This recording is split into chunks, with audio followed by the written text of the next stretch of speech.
안녕하세요. 융합수학 수업입니다. 오늘은 8월 24일이고요. 오늘부터는 2학기 수업을 합니다. 아직까지 1학기이긴 하지만 오늘부터는 2학기 통계 수업을 하도록 합니다. 통계 수업 첫 번째 시간은요, 통계 자료들에 대해서 알아볼 건데요. 통계 자료들은 어떤 특징이 있는가? 자료가 모두 같은 종류가 아니거든요. 그러니까 조사로 인해서 얻어지는 자료는 각각마다 좀 다른 특징을 가지고 있어요. 그래서 그 자료들의 특징에 대해서 좀 알아볼 겁니다. 그래서 첫 번째는요, 지난 시간에 했었던 내용이긴 한데 통계가 대체 뭐 하는 거냐, 통계의 목적에 대해서 알아볼 거고요. 두 번째는 통계 자료의 종류에는 어떤 것들이 있는지, 그리고 각각의 특징은 어떠한지에 대해서 알아볼 겁니다.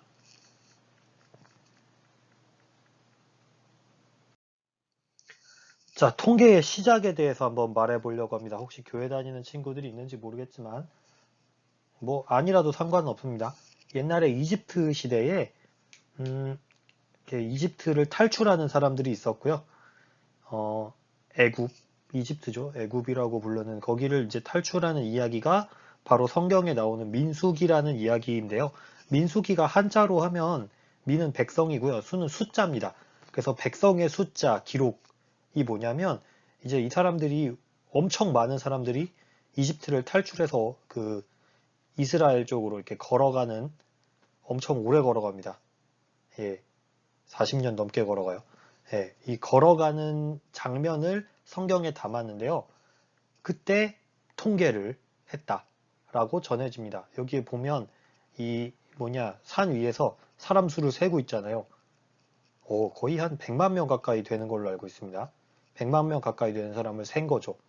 근데 여기에 자세히 보면 막 무슨 족이 몇 명이고 무슨 족이 몇 명이고 예, 이렇게 해서 셌습니다.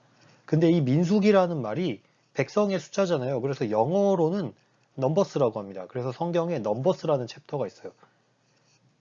신기하죠? 성경 챕터 이름이 막 마태복음 이런 거 있는 것 같은데 넘버스라는 챕터가 있습니다. 그래서 이때 통계가 시작됐다고 전해집니다.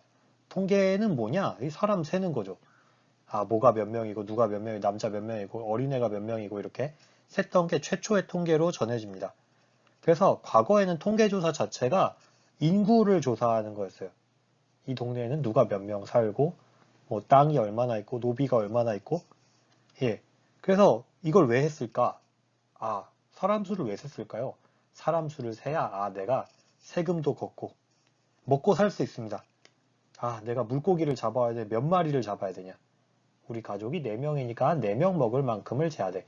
우리가 실제로 집에서는 별로 통계라고 못 느끼지만, 여러분이 만약에 서울시청에서 근무하고 있다고 했을 때 서울 시민의 수를 알아야 뭔가 예산을 잡고 할 거 아니에요. 그 중에 학생 수가 몇 명이고 노인 수가 몇 명이니까 학생에겐 얼마를 지원하고 노인에게 얼마를 지원하자. 이런 게 가능한데 사람이 몇 명인지를 모르면 일단 일을 시작을 못 합니다. 노동도 그렇고요. 예를 들면 조선시대에 이렇게 군대, 지금도 우리나라 군대가 있죠.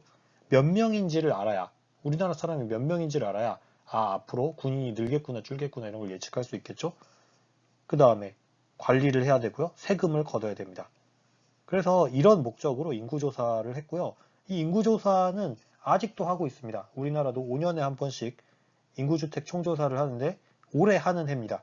2015년에서 2020년에 인구주택 총조사를 할 건데 아마 온라인으로 할 거고요. 5년에 한 번씩 하고 있습니다. 미국도 올해 하는데 2020년에 그래서 인구조사는 모든 나라들이 하고 있습니다. 우리나라도 비슷한 시기는 아니고요. 우리나라는 좀 더 뒤에 기록이 있습니다. 사실 성경에 나오는 저 이야기는 기원전 2500년 전 이야기라서 우리나라가 약간 따라갈 수 없어요. 우리나라 단군시대 이야기입니다. 물론 그때도 이렇게 통계를 했을지 모르겠지만 기록에 남아있지 않잖아요. 기록에 남아있는 거는 신라시대가 최초입니다. 신라시대의 촌락문서라고 하는데요. 청주시의 어느 지역에 이제 몇 명이 살고 나이가 몇 살이 몇 명이고 그 다음에 노비가 몇 명이고 그 집에는 재산이 얼마나 있더라. 무슨 나무가 몇 그루 있더라. 이런 기록이 있는 통계 자료가 전해지고 있습니다. 이 문서도 일본에서 발견했어요. 우리나라 건데. 그래서 통계는 뭐냐? 궁금한 걸 알아보는 겁니다. 옛날에는 인구가 궁금했었죠. 근데 여러분들은 지금 궁금한 게 많잖아요. 궁금한 게 별로 없나요? 그러니까 뭐라 하지? 공부에 궁금한 거 말고 첫 번째로 나는 키가 클까 작을까? 딱 봐도 크다, 딱 봐도 작은 사람도 있겠지만 얼마나 작을까? 그러면 몇 등 정도 할까? 이런 궁금함이 있을 겁니다. 특히 평균에 가까운 사람일수록 그렇겠죠? 그 다음에 나는 뭐 재산이 많을까 적을까? 난 잘 사는 걸까? 못 사는 걸까? 이런 것도 궁금할 겁니다. 월급이 많은 걸까? 적은 걸까? 그 다음에 나는 공부를 잘하는 걸까? 못하는 걸까? 엄청 궁금하지 않아요? 지금 내가 공부를 이렇게 하면 대학교를 어디를 갈 수 있을까? 궁금하죠? 그 다음에 이거 지금 내가 먹고 있는데 뭔가 맛이 애매해. 다른 사람들이 이거 맛있다 그랬을까? 맛이 없다 그랬을까? 이런 게 궁금합니다. 그래서 통계는 그런 궁금할 때 남의 생각을 물어보는 겁니다. 남의 자료랑 남의 생각을 물어보는 학문입니다. 그리고 그거를 정리하는 방법이죠. 하나 질문을 해봅시다. 나는 키가 클까 작을까라는 질문이 있는데 그래서 이제 뭐라 해야지? 요정이 소원을 들어준 거죠. 우리나라 사람들의 모든 키를 이렇게 정리해서 표로 그려준 겁니다.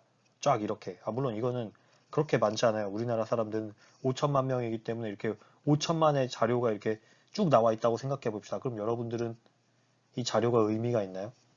이 자료는 사실 있는 거랑 없는 것에 큰 차이가 없어요. 왜냐하면 5천만 개의 자료를 혼자 해석할 수가 없습니다. 컴퓨터가 필요하거나 뭔가 정리를 할 필요가 있죠. 그 정리를 할 때 쓰는 생각 도구가 바로 통계예요. 이렇게 큰 자료는 별로 의미가 없으니까 꺼져. 이걸로는 알아볼 수가 없습니다. 차라리 이 한 숫자가 좀 더 의미 있죠. 뭐냐? 이 자료들을 평균 낸 겁니다.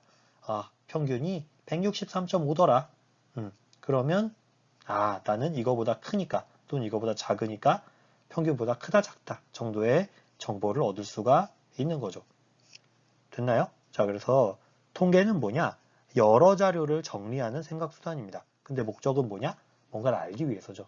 내가 어느 정도의 위치이고 남들은 어떻게 생각하고 가장 평범한 사람은 어느 정도 되는데 난 그거보다 높거나 낮구나. 한 4분의 1 정도에 위치하는구나. 이런 거를 알아보기 위해서 네, 통계를 냅니다. 그래서 우리가 통계를 바라볼 때 그런 관점으로 바라봐야 돼요. 그냥 그러니까 뭐 이렇게 시킨 대로 계산하는 게 아니라 아, 나는 이 중에서 어느 정도일까를 가진 생각을 하고 있으면 그 일들이 좀 자연스럽게 됩니다. 그러면 이제 자료를 한번 보러 갈게요.